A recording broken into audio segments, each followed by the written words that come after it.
আপনি কি জানেন, যখন আমরা কাউকে ঘৃণা করি তখন সেই ব্যক্তির যে কোনো ভালো কথা বা ভালো উপদেশও আমাদের কাছে খারাপ লাগে বা মনে হয় সে নিজের স্বার্থের জন্য বলছে।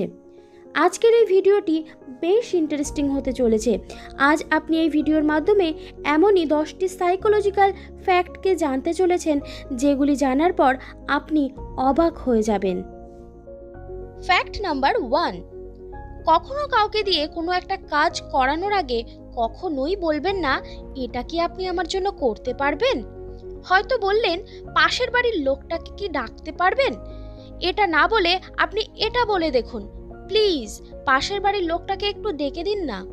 তাহলেই সাবকনসিয়াসলি অপর লোকটি দেখবেন ঠিক আপনার কাজটি করে দেবে। ট্রাই করে দেখবেন একবার অবশ্যই, এবং রেজাল্টটি আমায় কমেন্ট বক্সে জানাতে ভুলবেন না।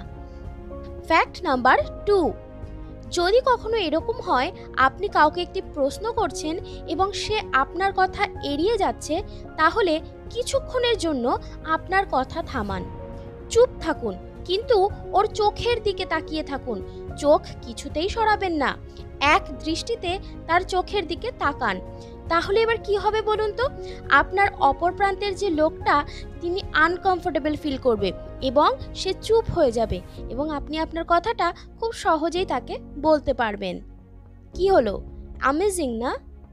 ফ্যাক্ট নাম্বার 3, যখন কেউ কোনো গভীর কাজে মগ্ন থাকে, ধরুন কেউ ফোনে কথা বলছে, তখন আপনি যদি আপনার হাতটি তার দিকে বাড়ান, তাহলে দেখবেন সেই ব্যক্তির হাতে যা ছিল সেটি আপনাকে দিয়ে দিয়েছে।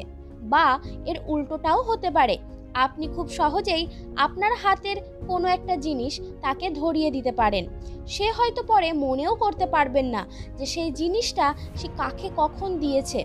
এটা খুবই একটা গোপন ট্রিক। এইভাবে অনেক সময় আপনার কোনো দরকারি কাজ আপনি কাউকে দিয়ে করিয়ে নিতে পারবেন। ফ্যাক্ট নাম্বার 4, যদি আপনি কখনো কাউকে দিয়ে কোনো একটা কাজ করিয়ে নিতে চান, তাকে খুব সহজেই বলুন আপনি এই কাজটি করতে পারবেন না। তাহলে দেখবেন অপর ব্যক্তির মনে একটি জেদ তৈরি হবে বা একটি চ্যালেঞ্জ তৈরি হবে, এবং সে কাজটি 100% করবে, কারণ তার মনে একটা চ্যালেঞ্জ তৈরি হবে নিজেকে প্রমাণ করার। তারপর দেখবেন আপনি না চাইতেই সে আপনার কাজটি খুব সুন্দরভাবে করে দিয়েছে। কি অ্যামেজিং না? ফ্যাক্ট নাম্বার 5, যখন আপনি কারোর সাথে কথা বলবেন, তখন আপনার মাথা অল্প করে নাড়াতে থাকবেন, যেন আপনি তার কথা খুব মনোযোগ দিয়ে শুনছেন, তার সাথে সাথে তাকে সম্মতি জানাচ্ছেন, এবং সে যে সঠিক কথা বলছে তাকে সেটা আপনি বুঝিয়ে দিচ্ছেন। তাহলেই দেখবেন সে তার মনের কথা সমস্ত কিছু আপনাকে শেয়ার করবে। তার সাথে সাথে আপনার সাথে খুব একটা ভালো সম্পর্কও তৈরি হবে। এগুলো সম্পর্ক স্থাপনে সাহায্য করে, তাই মনে রাখবেন এই শর্ট ট্রিকটা।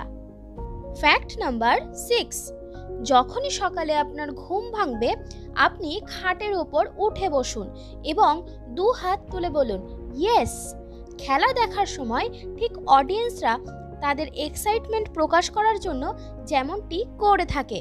শুনতে বোকা বোকা মনে হলেও এটাই আপনাকে অলসতা থেকে দূরে রাখবে এবং আপনাকে রিফ্রেশ করে দেবে।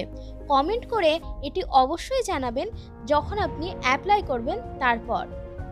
ফ্যাক্ট নাম্বার 7, যখন অনেকের সামনে আপনাকে স্পিচ দিতে হবে, তখন একটা জলের বোতল আপনি অবশ্যই আপনার সঙ্গে নিয়ে যাবেন।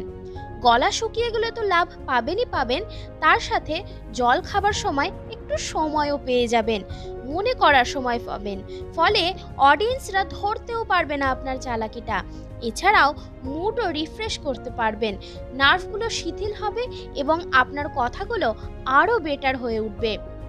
আমাদের মধ্যে অনেকেরই সবার সামনে স্পিচ দিতে অসুবিধা হয়, তাদের জন্য ছিল এই স্পেশাল টিপসটা। চলুন এবার ফ্যাক্ট নাম্বার 8 এর দিকে। এটা একদম মেয়েদের জন্য স্পেশালি। যখন কেউ আপনার দিকে একভাবে তাকিয়ে থাকবে, তখন আপনি জাস্ট এক দৃষ্টিতে তার জুতোর দিকে তাকিয়ে থাকুন। মনে রাখবেন, এক দৃষ্টিতে, চোখ সরাবেন না। দেখবেন তখন তারা ইতস্তত বা লজ্জা বোধ করবে এবং অন্যদিকে তাকাতে বাধ্য হবে। এটা খুবই একটি গোপন ট্রিক, মেয়েরা অবশ্যই মনে রাখবেন এবং কমেন্ট বক্সে অবশ্যই আমাকে কমেন্ট করে জানাবেন।